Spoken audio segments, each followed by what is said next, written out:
Semenjak jutaan tahun yang lalu, lautan adalah bagian terbesar dari bumi. Mulai dari luasnya hingga varian hewan di dalamnya. Hingga saat ini, 70% luas bagian bumi adalah lautan, dengan keanekaragaman hayati dan misteri besar di dalamnya. Membuat kita selalu ingin mencari tahu apa yang ada di sana. Sampai detik ini, manusia telah mengeksplorasi kurang dari 10% lautan, sehingga tidak menutup kemungkinan akan ada penemuan-penemuan besar lainnya yang menanti untuk diungkapkan. Dengan luasnya lautan, tentu saja memungkinkan hewan-hewan raksasa untuk tumbuh dan berkembang. Salah satu hewan raksasa yang terkenal adalah Megalodon, sang hiu purba raksasa.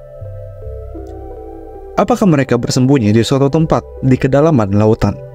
Bagaimana mereka bisa menguasai lautan pada zaman dahulu?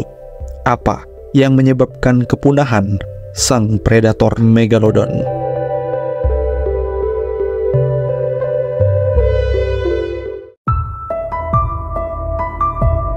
Megalodon hidup di seluruh perairan dunia selama lebih dari 10 juta tahun yang lalu. Ia berada di puncak rantai makanan sebagai apex predator lautan. Megalodon hidup pada zaman Miocene dan menghilang seluruhnya dari catatan fosil tepat pada akhir zaman Pliocene. Dari sekian banyaknya fosil hewan purba, gigi Megalodon adalah yang cukup sering ditemukan. Berbeda dari manusia yang hanya dapat menumbuhkan gigi pada fase remajanya saja, hiu akan terus-menerus menghasilkan gigi baru sepanjang hidupnya. Gigi mereka terlepas setiap 2 minggu. Megalodon memiliki nama ilmiah Otodus megalodon, yang berarti giant tooth atau gigi besar. Gigi Megalodon hampir sebesar tangan manusia, atau bahkan lebih besar, dan rahangnya cukup lebar untuk menelan manusia utuh. Ketika Megalodon pertama kali dideskripsikan pada tahun 1835, para ilmuwan berpikir bahwa gigi besarnya yang bergerigi seperti pisau sangat mirip dengan gigi hiu putih besar. Namun, berdasarkan ciri-ciri di sekitar pangkal gigi yang besar, sebagian besar ahli berpendapat bahwa Megalodon kemungkinan berasal dari keluarga terpisah yang telah punah, yang disebut Otodontidae, yang sekarang juga dikenal sebagai hiu gigi besar. Fosil gigi Megalodon adalah yang terbesar dari semua gigi hiu dalam catatan fosil sekitar 23 juta tahun yang lalu hingga saat ini. Diperkirakan, warna tubuh dari hiu Megalodon mirip dengan hiu putih besar yang hidup pada saat ini, di mana tubuh bagian bawahnya berwarna putih dan bagian atasnya berwarna gelap. Warna tubuh ini membantu Megalodon saat berburu.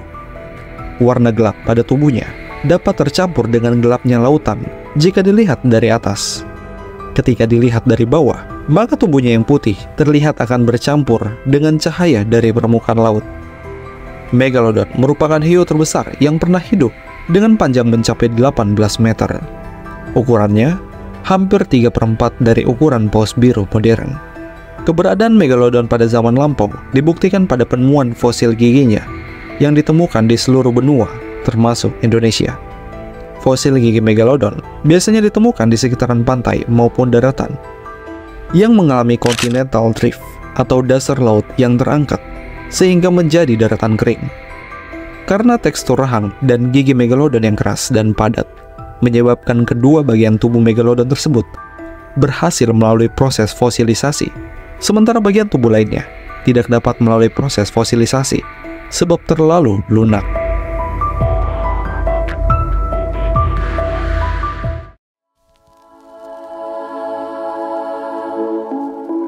Pada zaman itu, Megalodon benar-benar menguasai lautan dengan sumber daya makanan yang melimpah. Berdasarkan fosil gigi Megalodon, diketahui bahwa dia umumnya memakan mamalia laut yang hidup pada zaman Miocene. Ukuran besar Megalodon dikaitkan dengan ukuran mangsanya. Seiring dengan pertumbuhan alga dan tanaman, Megalodon menjadi pemburu mamalia laut seperti lumba-lumba, paus, dan anjing laut. Semua mamalia laut ini memiliki kandungan lemak tinggi, menjadikan mereka mangsa berkalori tinggi yang bergizi bagi Megalodon. Seiring pertumbuhan mangsanya yang semakin besar, Megalodon juga tumbuh semakin besar, sehingga perawakannya menjadi sangat ditakuti. Cara berburu hiu modern memberikan hipotesis kepada para peneliti jika bisa saja Megalodon dapat menumbangkan paus purba layaknya hiu putih besar yang memburu lumba-lumba. Gaya berburu hiu putih besar diperkirakan memiliki kesamaan dengan Megalodon, di mana Megalodon akan melakukan serangan dari berbagai sisi dengan giginya yang mematikan. Hal tersebut diperkuat dengan ditemukannya fosil berusia sekitar 8 juta tahun, yaitu fosil seekor paus purba kecil, Piscobalaena nana, dengan panjang sekitar 3 hingga 4 meter, seukuran paus beluga. Sang apex predator kemungkinan besar berburu paus ini dari bawah atau belakang, sebab paus ini tidak memiliki kemampuan ekolokasi yang baik. Hal ini dibuktikan pada fosilnya ditemukan bekas luka gigitan hiu Megalodon dengan ukuran yang besar dan menduduki tahta predator puncak pada masa itu. Bagaimana mungkin Megalodon dapat dikalahkan dan menghilang?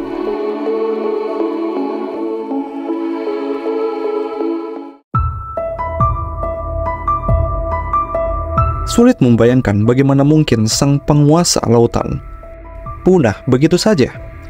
Namun kenyataannya, 2,6 juta tahun yang lalu, Megalodon benar-benar menghilang. Ada beberapa kemungkinan runtuhnya tahta Megalodon. Salah satunya adalah perubahan iklim, dengan dimulainya zaman Pleistosen, yang ditandai perubahan suhu menjadi lebih dingin, dan periode glasiasi yang panjang. Perubahan suhu ini berdampak langsung pada Megalodon dan sumber daya makanannya. Mamalia laut purba bermigrasi karena perubahan iklim, menyebabkan restrukturasi cara di mana mamalia laut hidup. Mereka berpindah ke daerah kutub yang masih kaya akan sumber makanan bagi mamalia laut purba. Namun, keadaan ini mungkin menjadi masalah bagi Megalodon jika mangsanya mulai berpindah ke tempat dengan suhu yang terlalu dingin untuk diikuti. Megalodon tidak dapat berburu dengan baik di perairan dingin, sebab mereka adalah hewan berdarah panas. Megalodon membutuhkan iklim tropis untuk dapat terus berburu. Dengan berpindahnya mangsa, membuat Megalodon kesulitan untuk mendapatkan makanan. Mereka harus bermigrasi ke perairan lain untuk tetap bertahan hidup dari kelangkaan makanan. Namun, rencana tersebut tidak berjalan lancar, sebab The Isthmus of Panama, yaitu daratan yang menghubungkan Amerika Utara dan Selatan, muncul dari dasar laut sekitar 3 juta tahun yang lalu. Hal tersebut menghalangi proses migrasi Megalodon, sehingga ketersediaan makanan menjadi terbatas. Kemungkinan lain adalah munculnya predator baru yang bersaing dengan Megalodon, Leviathan melvillei, paus sperma raksasa dengan rahang pendek dan kuat, dan Carcharodon hucbellei, nenek moyang hiu putih besar, muncul sebagai pesaing langsung. Megalodon yang suka berburu sendiri kesulitan menghadapi predator lainnya yang berburu secara berkelompok dan dapat menumbangkan Megalodon. Semua faktor ini bersama-sama menyebabkan kejatuhan Megalodon dari predator puncak. Hilangnya Megalodon mempengaruhi dinamika ekosistem laut, dengan hiu putih besar dan orca mengambil alih peran sebagai predator puncak. Namun hewan karnivora yang jauh lebih kecil ini tidak dapat berburu paus yang lebih besar yang mungkin bisa dimakan oleh Megalodon. Karena Megalodon telah punah, maka jumlah paus meledak selama Pleistosen. Hiu putih besar tidak memakan mangsa dengan ukuran yang jauh lebih besar dari mereka. Karena ketiadaan predator besar Megalodon menyebabkan paus mampu menjadi 2 kali lebih besar dari paus terbesar yang hidup pada zaman Pleiosen. Ini adalah sebab mengapa paus biru, hewan terbesar yang pernah kita lihat di planet bumi, baru muncul dalam catatan fosil kurang dari 2 juta tahun yang lalu. Jika hiu sepanjang 18 meter yang berenang di lautan masih ada, paus tidak mungkin dapat mencapai ukuran tersebut. Menariknya, hiu putih besar terbesar yang ada saat ini berukuran sekitar 1 meter lebih panjang dibandingkan nenek moyang mereka di zaman lampau. Mereka tumbuh sedikit lebih cepat saat masa mudanya, mirip dengan yang dilakukan oleh Megalodon pada awal perkembangannya. Mungkin saja hiu putih besar bisa menjadi Megalodon di masa depan, dan hiu raksasa mungkin akan berpatroli di lautan kita.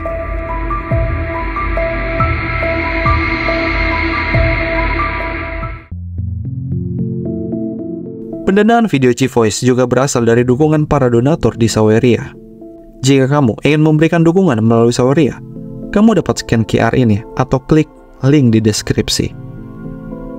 Terima kasih telah menonton sampai detik ini. Semua like, komen, share, dan subscribe-mu sangat berarti untuk perkembangan channel ini.